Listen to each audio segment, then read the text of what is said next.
2024.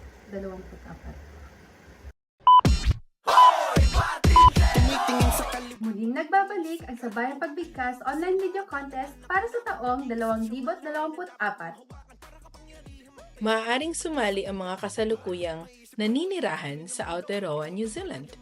At ngayong taon, mas pinalaki pa namin ang patimpalak na ito. 2 na ang kategoryang pwede niyong salihan.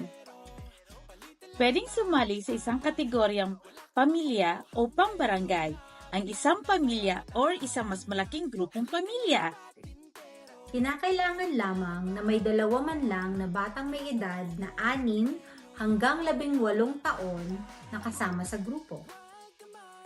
Kagaya ng nakaraang taon, meron pa ring kategorya para sa mga mag-aaral o grupo ng kabataang gustong ipakita ang kanilang kaalaman sa wikang Pilipino, ang paaralan o barkada. Lahat ng grupo ay kinakailangang may 4 hanggang 15 miyembro para makasali.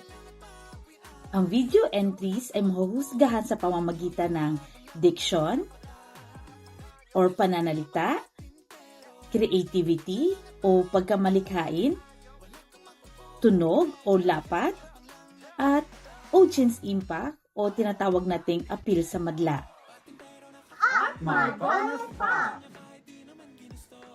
Kapag may kasama kayong miyembro na hindi Pilipino, magkakamit agad ang inyong grupo ng karagdagang 5 puntos.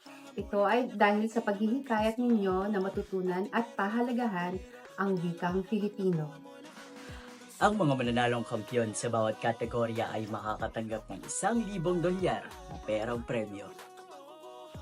Maaari niyong basahin ang buong detalye at magrehistro ng interes sa aming website sa banyuhayaotearoa.org.